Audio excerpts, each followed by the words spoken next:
आज supreme court के दो बड़े निर्णय आए हैं और पहले निर्णय जो इलेक्शन कमीशन से संबंधित है उस पर अभिषेक मनु सिंघवी जी कुछ कहेंगे। उसके बाद जो दूसरा निर्णय है अडानी के मामले में उस पर मैं कुछ कहूँगा। दोस्तों, संक्षेप में जैसे हमेशा करते हैं, मैं हिंदी में और फिर इंग्लिश में, दोनों में संक्षेप में बोलूँगा। जैसा कि मेरे काबिल मित्र ने कहा, अत्यंत महत्वपूर्ण, मैं कहूँगा ऐतिहासिक निर्णय है। आज जो उच्चतम न्यायालय ने बरनवाल केस के नाम से जो कहा है कि मुख्य चुनाव कमिश्नर सिर्फ एक ऐसी समिति जिसमें माननीय प्रधानमंत्री, माननीय उच्चतम न्यायालय के मुख्य न्यायाधीश और नेता प्रतिपक्ष मेंबरान हों, वही उनका चयन कर सकती हैं। ये क्यों ऐतिहासिक है? ये ऐतिहासिक इसलिए है क्योंकि आज संस्थाओं पे 360 डिग्री से इस सरकार का प्रहार है, परोक्ष रूप से या सीधे रूप से। प्रयत्न दिन प्रतिदिन अलग अलग तौर तरीकों से होता है। तो पहला पहलू ये है कि एक बड़ी विडंबना और विचित्रता है। कुछ ऐसी संस्थाएं हैं जहां पर इसी प्रकार की समिति जो आज उच्चतम न्यायालय ने कहा है बैठती है कुछ और संस्थाओं के लिए, लेकिन जो संस्था हमारे गणतंत्रता, हमारे लोकतंत्र की एक प्रकार से सबसे बड़ा पुलिसमैन है कि निष्पक्ष, संतुलित, स्वतंत्र चुनाव हों, उसके लिए ऐसी समिति नहीं होती है चयन के लिए। ये विडंबना नहीं है? दूसरा, उच्चतम न्यायालय ने कई दशकों पहले ये कहा है कि निष्पक्ष समतल जमीन पर बराबरी के लोगों के बीच में बराबरी कंडीशंस के आधार पर चुनाव होना बेसिक स्ट्रक्चर, मूल संवैधानिक ढांचे का अभिन्न हिस्सा है, और अगर आप उसका उल्लंघन करते हैं तो आप मूल ढांचे का उल्लंघन करते हैं जो संवैधानिक संशोधन द्वारा भी नहीं कर सकते। तो एक ऐसा पुलिसमैन जो इस समतलता को, इस निष्पक्षता और स्वतंत्रता को देखता है, उसका चयन आप ऐसी समिति से नहीं करते थे इतने दशकों से। ये इस निर्णय का महत्वपूर्ण पहलू है। तीसरा पहलू कि ये अनायास नहीं हुआ है, ये आसानी से नहीं हुआ है। आज सरकार कुछ भी कहे, ये सरकार के पुरजोर विरोध के बाद निर्णय आया है। सरकार नहीं चाहती थी ये, सरकार ने कभी पहल नहीं की। सरकार जब पहल हुई किसी और के द्वारा तो मानी नहीं, विरोध किया। मैं पढ़ना चाहता हूं उनका जो विरोध था उच्चतम न्यायालय में। बाकी उनका काउंटर एफिडेविट है, वो पढ़ सकते हैं आप डिटेल में, बाकी प्रकाशित हुए, लेकिन कुछ दो चार वाक्य सिर्फ कहूंगा मैं। उन्होंने कहा, कोट, the mechanism of appointment by the government is so robust, यानी जो पहले निर्धारित मैकेनिज्म था, the mechanism of appointment by the government is so robust that no one can go wrong except for stray incidents. These stray incidents cannot be a ground for the court to interfere. यानी आप माननीय न्यायाधीश महोदय इस प्रक्रिया को न बदलें, क्योंकि आज जो हम करते हैं वो सही है। इसके विपरीत उच्चतम न्यायालय ने कहा है, सही कहा है, महत्वपूर्ण रूप से कहा है, और ये अंडरलाइन करने लायक है, योग्य है। An election commission that does not guarantee rule of law is against democracy. In its wide spectrum of powers, if exercised illegally or unconstitutionally, it has an effect on the outcomes of political parties. And then they go on, Election Commission has to be independent. It cannot claim to be independent, then act in an unfair manner. A person in state of obligation to the state cannot have an independent frame of mind. An independent will not be servile to those in power. And they added that the country needs someone who cannot be bulldozed. ये मेरे वाक्य नहीं है, मेरे शब्द नहीं है, माननीय उच्चतम न्यायालय के शब्द हैं। चौथा पहलू मैं आपको याद दिलाना चाहता हूं, कुछ संदर्भ। ये इतिहास आसान है भूल जाना। कई बार ऐसा हुआ है, और विशेष रूप से 2019 में हुआ। मैं खुद उसमें चुनाव आयोग में अग्रणीय पंक्ति में था। हमने लगभग वो जो 2 महीने मिलते हैं चुनाव के दौरान, 1.5 महीने, 20 या 25 बहुत महत्वपूर्ण कंप्लेंट की थी उच्चतम न्यायालय को 2019 के चुनाव के पहले। मजे की बात यह है कि करीब करीब उसमें 15 से ज़्यादा कंप्लेंट्स में एक्शन लिया गया, या तो कहा रुकिए, या कहा कि आपको निलंबित करते हैं, या कहा कि कुछ है नहीं, इस पे खारिज करते हैं। जो 3-4 कंप्लेंट्स थी हमारी माननीय नंबर 1 प्रधानमंत्री के विरुद्ध और माननीय नंबर 2 गृह मंत्री के विरुद्ध, उसमें उन्होंने, क्योंकि बड़ी साफ थी कि उन्होंने उल्लंघन किया था आचार संहिता का जो चुनाव में होती है, उसमें चुनाव आयोग ने 1.5 महीने तक निर्णय ही नहीं लिया। फिर मैं उच्चतम न्यायालय गया तो उच्चतम न्यायालय को आदेश देना पड़ा कि चुनाव तो खत्म होने वाले हैं, भाई निर्णय तो लो। तब निर्णय लिया अंतिम दिनों में, जिसका कोई सार्थकता नहीं बची, व्यर्थ था। आप जानते हैं उसी संदर्भ में एक असहमति प्रकट की गई थी, उन्हीं केसेस के संदर्भ में जिसमें मैं पेश हुआ था। वो एक माननीय चुनाव आयोग के कमिश्नर द्वारा की गई थी, उनका नाम नहीं लेना चाहता मैं। उसके बाद उनको कितनी प्रताड़नाएं सहनी पड़ी, किस प्रकार से उनके विरुद्ध हर प्रकार के आरोप परोक्ष और सीधे रूप से लगाए गए, और अंत में वो एक प्रकार से अपना पद छोड़कर कहीं और चले गए। तो ये सच्चाई है। अब 5वां पहलू सबसे ज्यादा महत्वपूर्ण, आज अगर इस संस्था में निष्पक्षता और स्वतंत्रता की कसौटी के आधार पर इस प्रकार की चयन प्रक्रिया होनी चाहिए जो महत्वपूर्ण और बाध्य है, तो क्या ऐसा संस्था जो सीधे रूप से राजनीति में आतंक फैला सकती है, राजनीति में राजनीतिक प्रतिद्वंदियों के विरुद्ध विशेष रूप से उनको सेलेक्ट कर उनके विरुद्ध एक्शन ले सकती है, क्या उसका चयन इसी प्रक्रिया से नहीं होना चाहिए? मेरा सीधा संदर्भ है, संकेत है ईडी की तरफ। आज ईडी आपका राजनीतिक भाई बन गया है, आपका राजनीतिक गठबंधन बन गया है, आपका राजनीतिक हिस्सा बन गया है सरकार का। 3 पहलू हम सब जानते हैं, इस पोडियम से हमने आपको आंकड़े दिए हैं।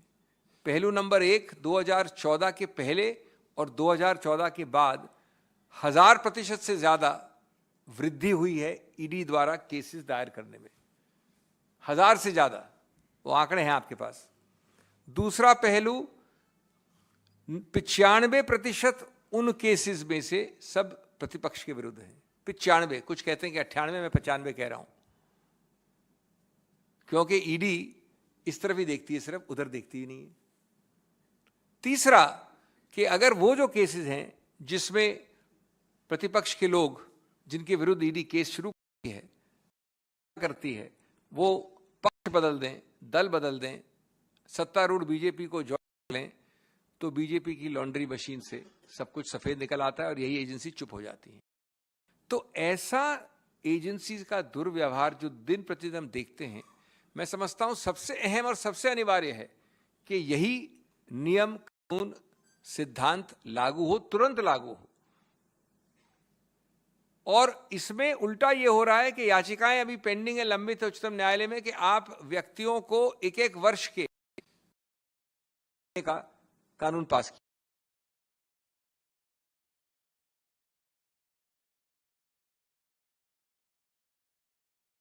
एक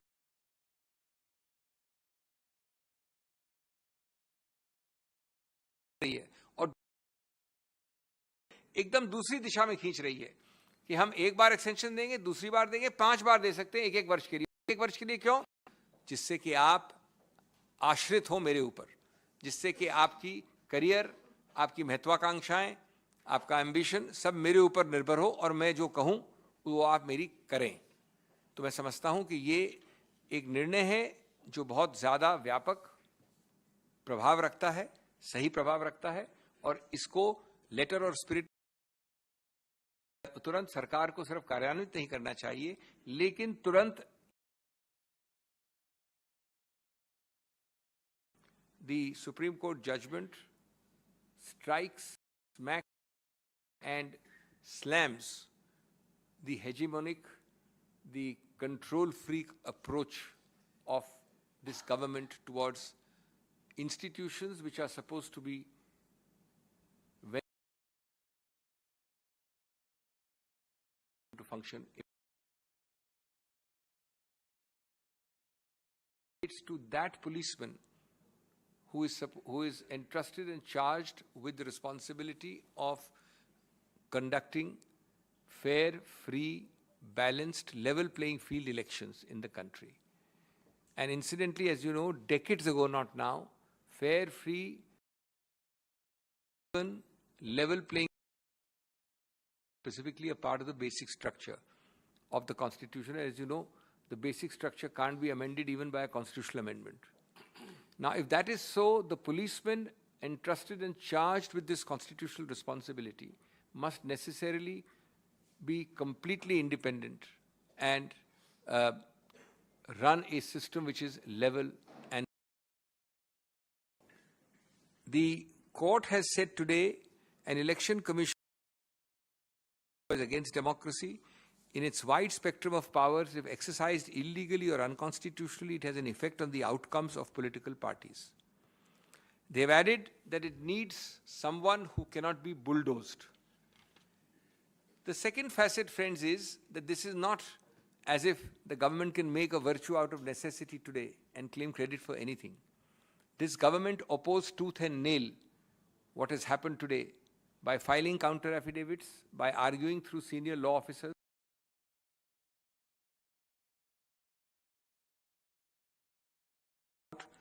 that the mechanism of appointment by the government is so robust that no one can go rogue except for stray incidents. These stray incidents cannot be a ground for the court to interfere, unquote. Namely, you, the court, should allow the pre-existing system to go on and not change it. Third, there are incidents which are easily forgotten because institutional memory in our country is short, but have to be reminded to you. In the 2019 elections, I was part of many such incidents. Some 25 important major complaints were filed, and we all went in delegations to the Election Commission. In more than 15, some kind of action was taken, and promptly taken, because you know that the window of elections is about 6 to 8 weeks. Beyond that, it is irrelevant. Either you stopped the offending action or you said that there is no offense, the action can go on as per the Model Code of Conduct. But in all the 4 or 5 cases involving the Prime Minister or the Home Minister, and I happen to argue each one of them, the beauty is that there was no decision either way, consuming 90% of those 6 or 8 weeks. We then had to do the absurd situation we had to face of going to the Supreme Court and ultimately getting only an order that thou shalt decide, Mr. EC, and decide immediately. To add, there was some wishy-washy decision, and the decision by the time it came was virtually irrelevant because the election process was almost over. The persons concerned could not be barred, could not be acted upon. Number 3, in that process, in one of these complaints, an election commissioner, a sitting election commissioner then, whose name I will not take, had, according to the government, the temerity to dissent in a written order. Firstly, the written order was not made public on the specious and a very casual plea that we don't make public dissents. Secondly, that person was harassed, lampooned in the press. Repeatedly, his family was harassed and lampooned. Thirdly, the person had to leave the position and seek to continue elsewhere in a totally unrelated different position. This is the actual independence of the EC in operation which we have seen in the not distant past. And that is why this judgment is extremely, extremely important. Fourthly, not only is it an irony that prior to this judgment, the policeman of the fundamentals of our democracy was not chosen by such a committee, but there is another body, an institutional body, a statutory body, which has in the last few years, according to a very large segment of thinking, run amok in our polity. That is the ED. The ED has made a coalition with the sitting government, a coalition of vendetta, non-level, selective, uneven application of the law only against opposition segments. This has been now in the public domain for many years, and we have strongly opposed it. Diverse parties across the political spectrum have opposed it. My question today is that how is it that the same procedure should not immediately be starting applying the director of the ED to the head of the ED who does the operational work. We therefore demand that this should apply immediately. We therefore say that that equally has been a situation of distorting our democracy, and that should not be allowed to go on. I must point out that far from the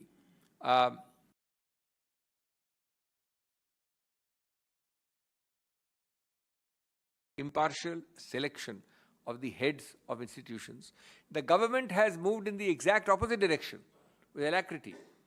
They have passed a law a couple of years ago saying that we, the government, should have power, that is under challenge in the Supreme Court now, we should have the power to give piecemeal extensions, extend by 1 year per time up to 5 years.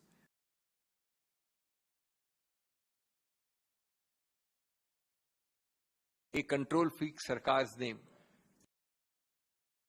I will be dependent on me and will give you or not give you after seeing your performance. Performance here means after seeing your abject surrender to me every year, to make you my puppet. And therefore, immediately we would say that even more important is to subject the ED to exactly the same regulatory mechanism for appointment. Friends, I would again commend strongly this judgment for your consideration. I would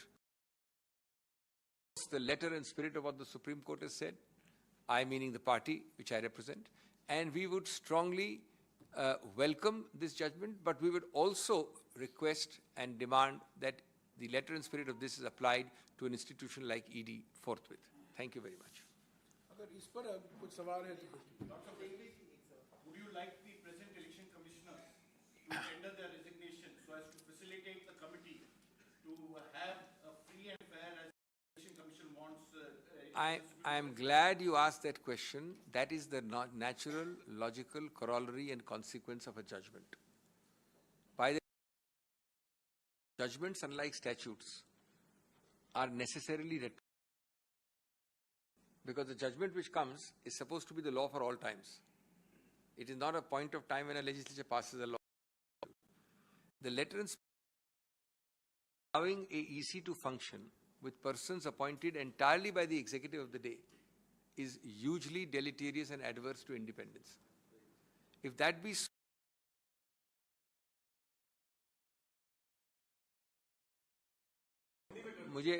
मैं समझता हूं कि ये एक महत्वपूर्ण प्रश्न है। जो निर्णय आया है और वो परिणाम स्वरूप ये हो सकता है कि तुरंत जो माननीय व्यक्ति चुनाव आयोग में हैं वो वापस इसी प्रक्रिया द्वारा चयन हो उनका। अब ये कोई नहीं कह रहा है कि इस नई प्रक्रिया में इन सेम लोगों का चयन नहीं होगा। हो सकता है ना हो, लेकिन इस प्रक्रिया के अंतर्गत इनको वापस आना चाहिए, क्योंकि इस प्रक्रिया का लेटर ऑफ इंटेंट, लेटर है और इंटेंट है, जो शब्द लिखे हैं और जो इसका स्पिरिट है वो ये है कि एक दिन और भी ऐसा नहीं चलना चाहिए कि जहां निष्पक्षता और समतल रूप से कोई निर्णय लेने की जो प्रक्रिया है उसमें आघात हो। और इसलिए मैं मानता हूं कि होना चाहिए, तुरंत होना चाहिए।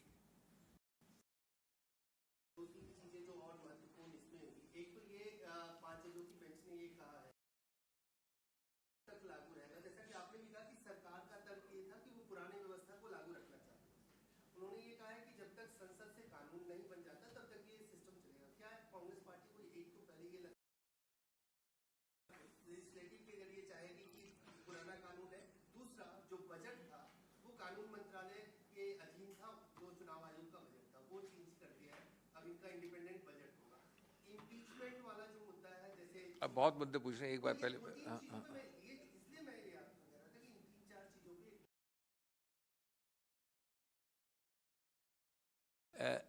आपका पहला प्रश्न बहुत महत्वपूर्ण है, जितना कि मिस्टर प्रभु का था उतना ही महत्वपूर्ण। हमारा ये मानना है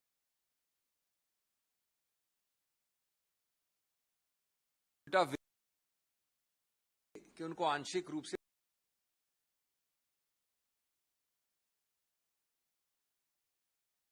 विधायिका नहीं लाए।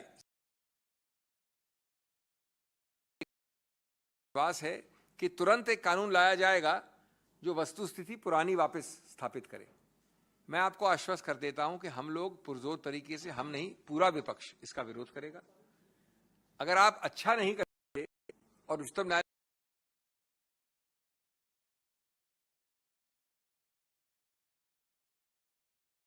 नहीं, हमको बल्कि कन्विक्शन है कि सरकार यही करेगी और इसका हम विरोध हर प्रकार से करेंगे। लेकिन इसमें एक और चीज है, निर्णय को हटाने के लिए उनको सिर्फ एक बहुमति नहीं चाहिए, बट इस प्रकार से वो कानून बनना पड़ेगा जिससे कि उच्चतम न्यायालय का जो आधार है वो हटे। नहीं तो कोई कानून ये नहीं कह सकता कि जो निर्णय कल आया है A वर्सेस B, हम उसको नलिफाई करते हैं। ऐसा कानून नहीं कर सकता। सर, आज के जजमेंट में ये भी है कि LOP को, जिसको अभी तक जो नंबर नहीं था नेता प्रतिपक्ष का, तो सिर्फ डिसेंट दे सकते थे, वोटिंग राइट्स नहीं था। खरदी जी जब कई बार हुआ है सर, आज जजमेंट में ये भी कहा गया कि वोटिंग राइट्स होगा अगर नेता प्रतिपक्ष का नंबर नहीं है और उससे कम नंबर है तो होगा उसको वोटिंग राइट। तो हर कुछ सब चीज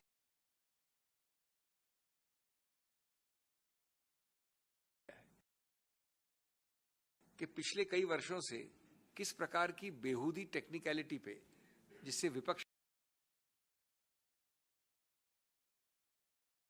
टेक्निकलिटी भी कि सबसे बड़ा जो पार्टी है उसका व्यक्ति जो बैठता है उस सीट पे, हम उसको इग्नोर करेंगे, उनका वोट ना हो।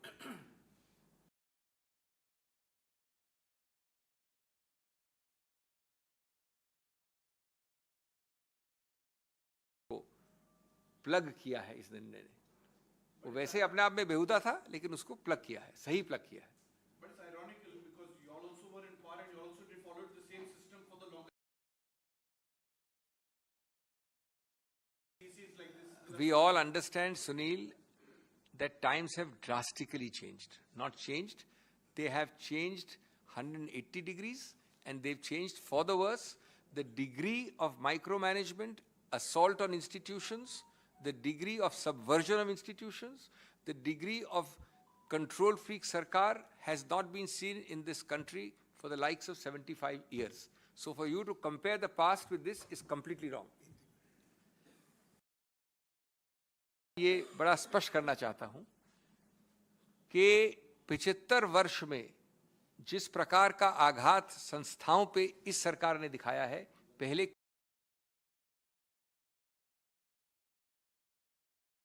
था नियुक्तियों का, उसको इन 8-9 वर्षों की सिस्टम से कंपेयर नहीं करिए।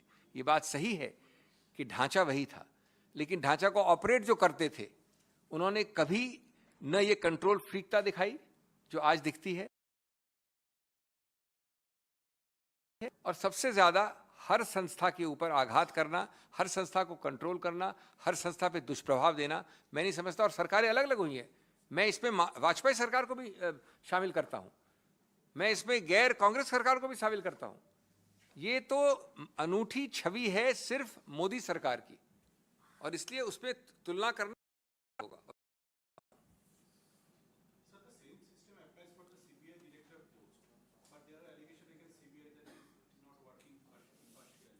No, the system for the CBI is different.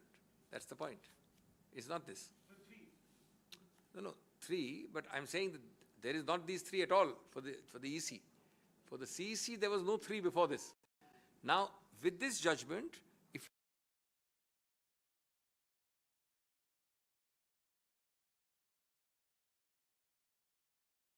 Same process was there for the CBI director appointment, where the leader of the opposition or the leader of the single largest party, along with the yes, and yes, were appointed. that's why I'm saying this is only for the EC, this judgment today.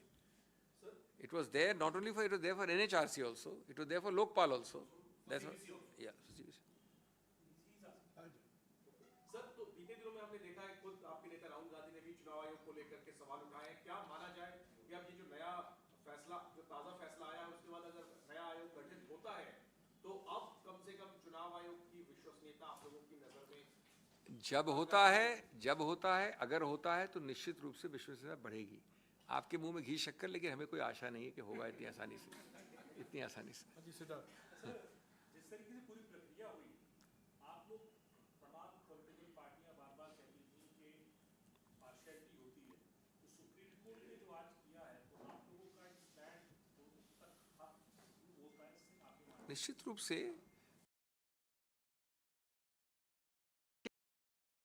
ये सिद्धांत के बारे में है।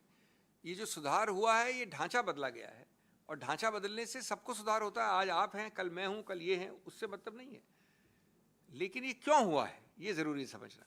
ये हुआ इसलिए है, चाहे आप वो चुनाव आयोग के अधिकारी का नाम न लें, लेकिन उसका उदाहरण ले लें जिसने असहमति व्यक्त करने की हिम्मत की, चाहे आप माहौल को देख लें, चाहे आज अघोषित आपातकाल की जो कई आपको उदाहरण मिलते हैं वो देख लें, चाहे अलग अलग संस्थाओं पे जो अटैक होते हैं वो देख लें।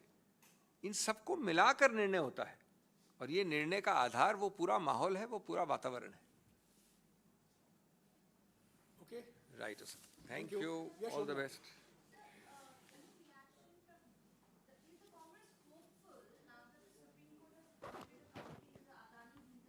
you come late. Mr. Adani is here.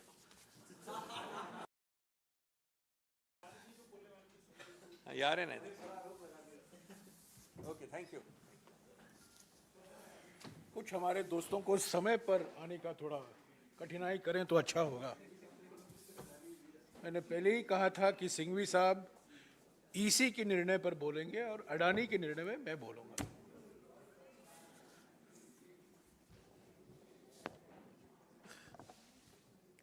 साथियों, 16 फरवरी को मैंने एक वक्तव्य दिया था जो आपके पास है, फिर से दूंगा आज आपको, क्योंकि 16 फरवरी को ही हमें जानकारी थी कि सुप्रीम कोर्ट ने अपनी मन बना ली है कि एक समिति का गठन होगा और अडानी के मामले में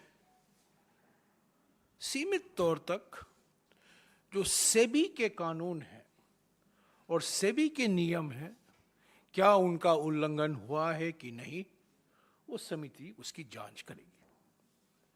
मैंने 16 तारीख को ही कहा था। ये लंबा 1 पेज का वक्तव्य मैं पूरा नहीं पढ़ूंगा, पर अंतिम 3 लाइन मैं सिर्फ पढ़ूंगा, क्योंकि वो आज भी वो मायने रखता है।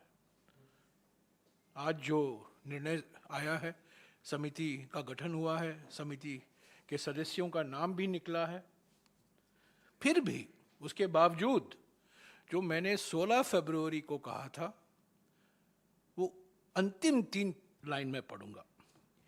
यदि प्रधानमंत्री और उनकी सरकार को इस मामले में जवाबदेह ठहराना जाना है, तो जेपीसी के अतिरिक्त कोई भी अन्य समिति इस मामले में सारे दोषी को वैध ठहराने और दोषियों को दोष मुक्त कराने की कवायद के अलावा और कुछ नहीं होगी।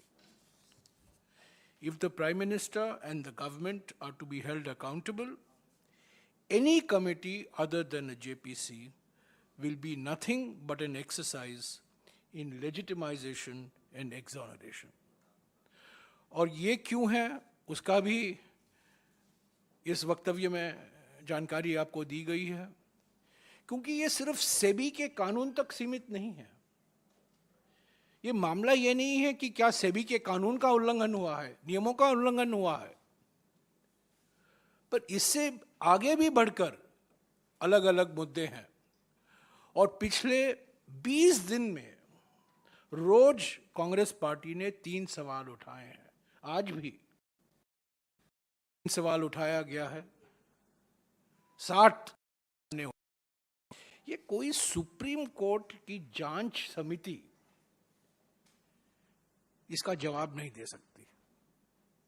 ये जवाब सिर्फ एक जेपीसी के माध्यम से ही मिल सकता है। तो ये समिति अपना काम करेगी, हमें कोई अपेक्षाएं नहीं है। यहाँ वहाँ कुछ नियम का उल्लंघन हुआ है, कोई कानून का उल्लंघन हुआ है, पर जो मोटे मुद्दे हैं जो हम रोज उठा रहे हैं, जो सांसद में हमारे नेता राहुल गांधी जी ने उठाया था लोकसभा में, जो एक्सपंज किया गया, जो हमारे नेता मल्लिकार्जुन खड़गे जी राज्यसभा में उठाए थे, जो एक्सपंज कराया गया, उन सवालों का जवाब सिर्फ जेपीसी के माध्यम से ही देश के सामने आ सकता है। क्योंकि ये मामला है, पर वहाँ तक सीमित नहीं है। असली मामला ये है, राजनीतिक और कॉरपोरेट सांठ-गांठ का मामला है। तो ये सुप्रीम कोर्ट समिति के टर्म्स ऑफ रेफरेंस में नहीं होगा, है ही नहीं। मैंने देखा है 2 महीने के अंदर क्या जांच कर पाएगी, सरकार कितनी जानकारी उनको देगी। सभी लोग सक्षम लोग हैं, बड़े बड़े नाम हैं, उद्योग जगत के नाम हैं, न्यायपालिका के नाम हैं, पर ये मामला ऐसा है, इतना बड़ा फैलाया गया है कि सिर्फ जेपी ही इस पर जांच कर सकती है। 8 महीने लगे, 9 महीने लगे, 10 महीने लगे। आपको जानते हैं हर्षद मेहता के मामले में और केतन पारेख के मामले में करीब 1 साल जेपीसी में चर्चा हुई। जो हमने लोकसभा में किया था, राज्यसभा में किया था, और हम रोज करते आ रहे हैं, सवाल उठाते रहे हैं, उठाते रहेंगे। इन सवालों का जवाब सिर्फ जेपीसी के माध्यम से ही जनता के सामने निकल सकता है। ये सुप्रीम कोर्ट की समिति सिर्फ सेबी के कानून तक सीमित है, और मैं समझता हूं किस संदर्भ में ये समिति बिठाई गई है। हमें विश्वास नहीं है कि अडानी मामले में जो हकीकत है, और ख़ास तौर से प्रधानमंत्री और इस पूंजीपति के बीच में क्या विशेष रिश्ता रहा है ताकि इसको इतना फ़ायदा पहुंचाया गया है पिछले 10-12 साल में, उसकी असलियत कभी उभर कर नहीं आएगी अगर जेपीसी का गठन नहीं होगा। चुनाव के बारे में आपके कुछ सवाल होंगे, मैं आपको कह दूं। अच्छा, ख़त्म कर दूं, बाद में सुप्रीम कोर्ट पर पूछ सकते हैं। हमारे लिए ये चुनाव के नतीजे जो आ रहे हैं उत्साहजनक भी हैं और निराशाजनक भी हैं। हमारा पश्चिम बंगाल में प्रदर्शन बहुत उत्साहजनक रहा है, और जैसा कि आप जानते हैं पश्चिम बंगाल की असेंबली में हमारा पहला सदस्य होगा। महाराष्ट्र में 30 साल के बाद आरएसएस बीजेपी के गढ़ में कांग्रेस पार्टी जीती है। मैं समझता हूं ये बहुत सकारात्मक नतीजा है महाराष्ट्र में। तमिलनाडु में हमारे वरिष्ठ नेता बाय इलेक्शन में जीते हैं, और जिस मार्जिन से जीते हैं वो बहुत उत्साहजनक है। तो ये उपचुनाव के नतीजे सकारात्मक हैं, हमें विश्वास दिलाती हैं कि कांग्रेस पार्टी के पक्ष में लोग फिर से देख रहे हैं कि जनादेश उनको मिले। उत्तर पूर्वी राज्यों में, त्रिपुरा में हम ये मानकर चल रहे थे कि हमें बहुमत मिलेगा, पर ऐसा नहीं लगता है कि वामपंथी और कांग्रेस पार्टी के बीच के गठबंधन को बहुमत मिलेगा। तो निराशाजनक रहा है त्रिपुरा में। नागालैंड में तो हमें पहले से ही पता था कि तोड़ बोड़ कर बीजेपी सरकार बना लेगी, पर नागालैंड में हम उम्मीद करते हैं, सारे नतीजे नहीं आए हैं, पर नागालैंड में वोट शेयर जरूर बढ़ेगा। मेघालय में पिछले 2018 के चुनाव में हमारे 21 एमएलए थे, सारे के सारे एमएलए भाग गए हमारे पार्टी से। हमारे 60 उम्मीदवार जो इस बार थे, सभी नए उम्मीदवार थे। 60 में से 10 महिलाएं थी, 60 में से औसत आयु 45 साल से कम थी। युवा चेहरा था कांग्रेस का, और हम ये मानकर चल रहे थे कि भविष्य के लिए हम कांग्रेस बना रहे हैं मेघालय में, और ऐसा ही हुआ है। सीटें तो हम जीते हैं, सरकार बन पा रही है, और जो पार्टियां ये मानकर चल रही उनका बल बढ़ाएंगे, उनको भी इतनी सफलता नहीं हासिल हुई है जितना वो उम्मीद करते थे। तो उत्तर पूर्वी राज्यों में कांग्रेस का गढ़ रहा है, हमेशा कांग्रेस सरकार बनाती थी, पर कुछ 8-10 सालों से हम देख रहे हैं कि किस तरीके से राजनीतिक बाजार में बीजेपी सरकार बनाने में सफल होती है, वो अभी भी देखने को मिला है। पर हम ये नतीजे को स्वीकारते हैं। संगठन को मजबूत करना है, नए चेहरे को आगे लगाना है, जैसा कि हमने मेघालय में किया है, नागालैंड में भी हमने किया है। नागालैंड में हमारे कई उम्मीदवार 40 साल से कम थे। त्रिपुरा में ये बात सही है, त्रिपुरा में बिल्कुल हम ये मानकर चल रहे थे कि हमें 32-33 सीटें मिल सकता है और हम सरकार बनाने की स्थिति में होंगे, पर वो ऐसा नहीं लगता है। पर आप तो त्रिपुरा की राजनीति भी जानते हैं, हमने कई शिकायतें की हैं इलेक्शन कमीशन को, हिंसा के बारे में, रिगिंग के बारे में, पर उसके बावजूद मैं नतीजे से नहीं भाग रहा हूँ। नतीजा है त्रिपुरा में, पर हम ये मानकर चल रहे थे कि हम सरकार बनाने की स्थिति में हों। ओके, त्रिपुरा पर ही आप कह रहे कि हम मानकर चल रहे थे कि सरकार बनाने की स्थिति में होंगे, लेकिन हमने देखा कि शीर्ष नेतृत्व आपका प्रचार तक करने नहीं पहुंचा, तो फिर की उम्मीद किस आधार पर थी? नहीं ये जमीनी सप्लीमेंट्री ये भी सर कि क्या लगता है कि लेफ्ट के साथ जो ये सब इस पर अब मैं कुछ बैठकर हमारे उम्मीदवारों बैठ संगठन के पदाधिकारियों से के साथ बैठकर ही विश्लेषण हो पाएगा। पर यह कहना कि ये गठबंधन गलत था, मैं आज नहीं कहूँगा, पर बहुत बातचीत के बाद, सोच विचार के बाद ये गठबंधन किया था और सभी लोगों का मानना था, निष्पक्ष लोगों का मानना था कि गठबंधन को बहुमत मिलना, मैं समझता हूं सब लोग मानकर चल रहे थे, जरूर बहुमत मिलेगा, भारी बहुमत नहीं मिल सकता है, पर 35-36 सीटें मिल सकती हैं, पर वो नहीं हुआ है। क्यों नहीं हुआ है उसको देखना पड़ेगा। पर मैं ये बिल्कुल कह सकता हूं कि त्रिपुरा में, नागालैंड में और मेघालय में हमने भविष्य को मद्देनजर रखते हुए टिकटें बांटी हैं इस बार, और 2023 के चुनाव में हम सफल नहीं हुए हैं, पर 5 साल बाद हमारा प्रदर्शन और भी मजबूत रहेगा। हाँ जी,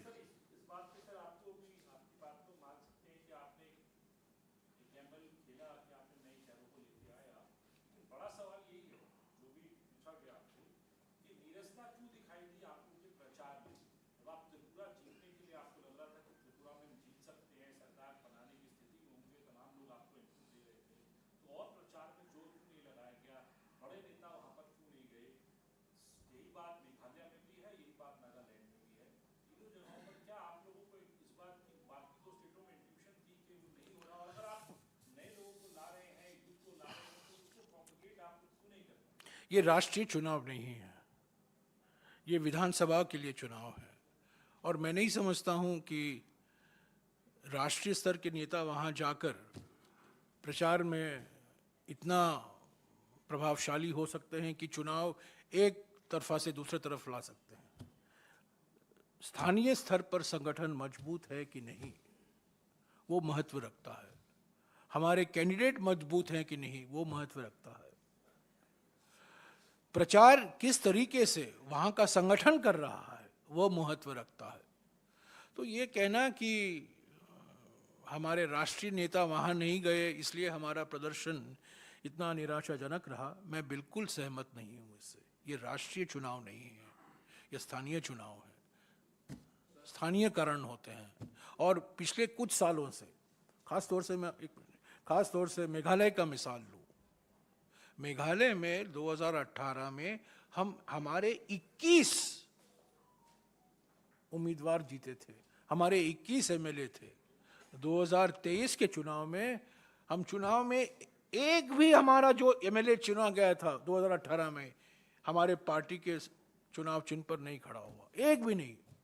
क्योंकि कुछ ऐसे पार्टियां हैं जो कांग्रेस को ऐसे ही देखती हैं कि कांग्रेस से हम ले लें तो हमारा पार्टी और भी मजबूत हो सकता है। और उनको भी, उनका प्रदर्शन भी मेघालय में इतना सकारात्मक नहीं रहा है जितना कि वो समझते थे। एक मिनट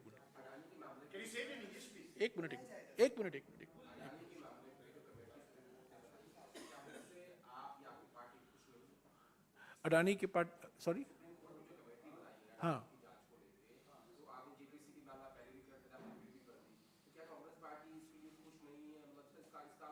कांग्रेस पार्टी चाहती है कि जेपीसी का गठन हो। ये मांग हम करते रहेंगे। 13 तारीख को भी हम मांग करेंगे। 6 तारीख तक जब पार्लियामेंट का सत्र चलेगा हम मांग करते रहेंगे, रोज लोकसभा में और राज्यसभा में। ये मांग हमारी रोज करते रहेंगे और रोज हम सवाल उठाते रहेंगे। आज भी आपके व्हाट्सएप में आ गया होगा, आज भी 3 सवाल उठाए हैं।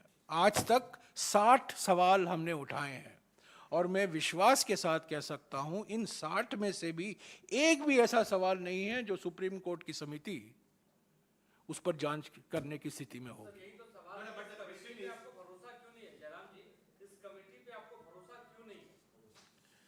क्योंकि मुद्दे ऐसे हैं, कितने भी विशेषज्ञ हों, जितने भी जाने माने नाम हों, मुद्दे ऐसे हैं कि उनको अधिकार नहीं होगा, उनको जानकारी प्राप्त नहीं हो पाएगी, उनके पास साधन नहीं रहेंगे।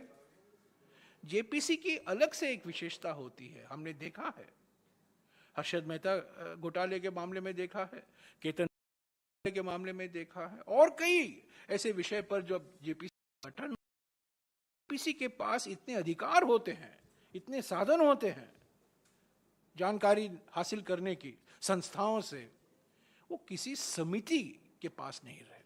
But aren't you undermining the Supreme Court's, decision of appointing 6, I had pointed out that any committee other than a JPC is an exercise in legitimization and exoneration. The Congress party stands by that statement.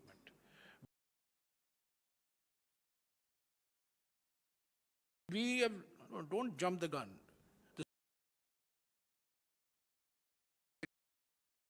law and SEBI regulations, the issues that we are raising, the issues that the Congress party has raised, 60 questions have been raised every day, 3 a day. Today is the 20th day. Today is G20 and today is also hum Adani ke hain kaun 20, HAHK 20. 60 questions. Mr. Rahul Gandhi has raised questions in Lok Sabha. Mr. Kharge has raised questions in Rajya Sabha. Those, of course, have been expunged.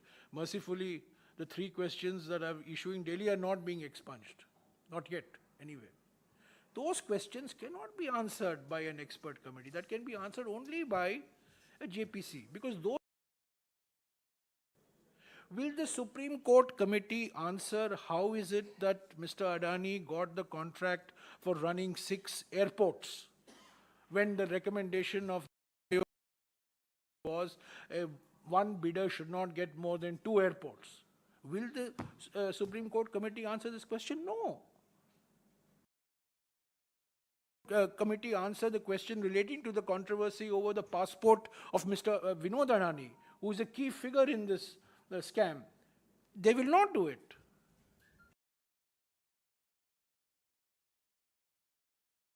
In which the Bangladesh power contract was won, which is now creating huge controversy in Bangladesh. Of course not, they're not going to do it.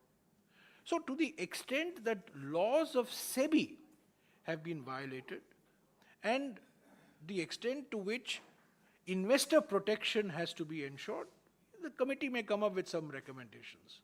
All I am saying is Supreme Court committee is of limited relevance in the context of what this controversy is all about. Sir, the one एक minute, sorry, मेरा सवाल था, आपने लिया नहीं है राम जी। हाँ जी, आपने संसद में तो एक्सपंज हो जाता है, यहाँ नहीं एक्सपंज होगा। आप पार्टी के का कोई भी राष्ट्रीय नेता इतना प्रभावशाली नहीं है कि वो स्थानीय चुनाव को नहीं नहीं नहीं नहीं नहीं ये नहीं, ये आपका टिपिकल मिस्टीवियस मिसरिप्रेजेंटिंग, नहीं सुनिए ना, मैं नहीं नहीं सुनिए, मैंने क्या कहा सुनिए, नहीं नहीं देखिए बिल्कुल नहीं, ये आप पहली बार नहीं, सुनिए ना, सुनिए, मैंने क्या कहा ऑन रिकॉर्ड, मैंने क्या कहा सुनिए, मैंने ये कहा ये स्थानीय चुनाव है, ये स्थानीय चुनाव है। मैं नहीं समझता हूं कि स्थानीय चुनाव में राष्ट्रीय नेता जो हैं जाकर जो नतीजा है एक तरफ से दूसरे नतीजे को ला सकते हैं। स्थानीय संगठन, स्थानीय पदाधिकारी, हमारे लोकल कैंडिडेट वो काम करते हैं। नेशनल लीडर जाते हैं, बीजेपी के लीडर जाते हैं, कांग्रेस के लीडर जाते हैं, सभी पार्टी के लीडर जाते हैं, सीपीएम के लीडर भी जाते हैं। पर अगर हमारा संगठन राज्यों में कमज़ोर है, हमारा संगठन ज़िले के स्तर पर कमज़ोर है, तो हम चुनाव जीत नहीं पाएंगे। यही मैंने कहा।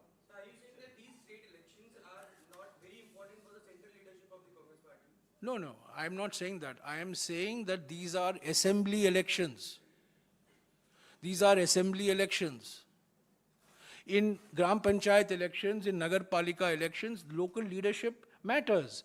In Vidhan Sabha matters. In Meghalaya, our entire 21 MLAs migrated to other political parties. We were handicapped. In Nagaland, same thing happened. In Tripura, of course, we had an alliance. That's why I said in Tripura, we were in a better position to form the government because we had an alliance which we believed was a strong alliance. But the results have not, proved our beliefs right. But to say that our performance in the northeastern states is because national leaders did not campaign, in my view, is a wrong interpretation. What lesson have you learned? Because, somewhere down the line, The results have just started coming. So once we look at, I am just giving you off the cuff, I'm just giving you instant reaction. So once we look at, when will the Congress party realize that it's somewhere down the line it needs to pull up its socks and be able to win one? we have pulled up our socks. Let me give you the example of Meghalaya. It's a good example and I want to repeat it. 21 of our MLAs were hijacked. All the people who won were hijacked. We were left with a vacuum. But we have taken a decision in Meghalaya that we have to build for the future. We contested all 60 seats in Meghalaya, all 60. Unlike in Tripura, unlike in Nagaland, we contested all 60 seats in Meghalaya. We brought young faces. We brought 10 women. Never before, no other political party. Average age, I think, was about 42 or 43 in Meghalaya.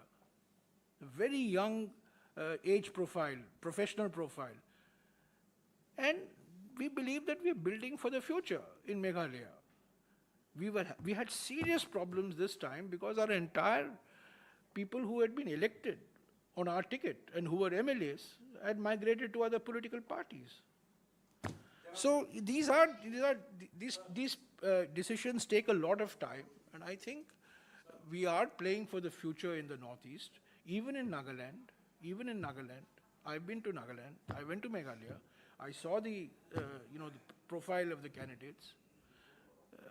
I didn't think that we were going to come up with a miracle in these two states, but certainly looking into the future, these were the candidates that we need to project now, so that they earn a standing for future elections. But if you are a political party, if you don't win an election, what is the point? Well, we have won in West Bengal.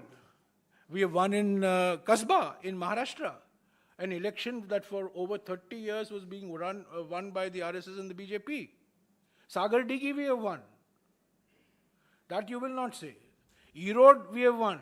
Although Erode we had a good candidate, it was a sitting seat, but still, and we beat the anti-incumbency. We beat the combined efforts of the AR-DMK and the BJP, that you will not focus on.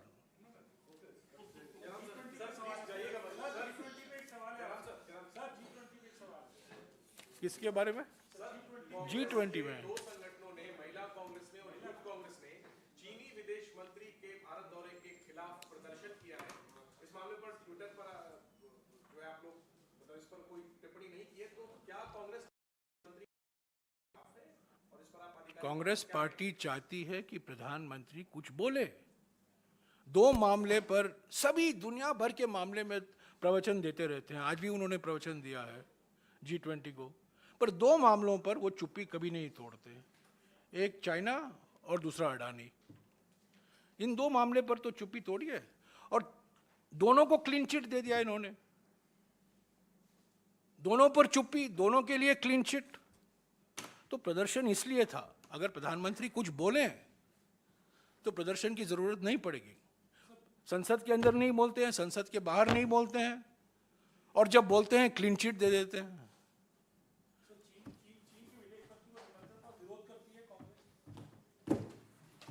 मैंने कहा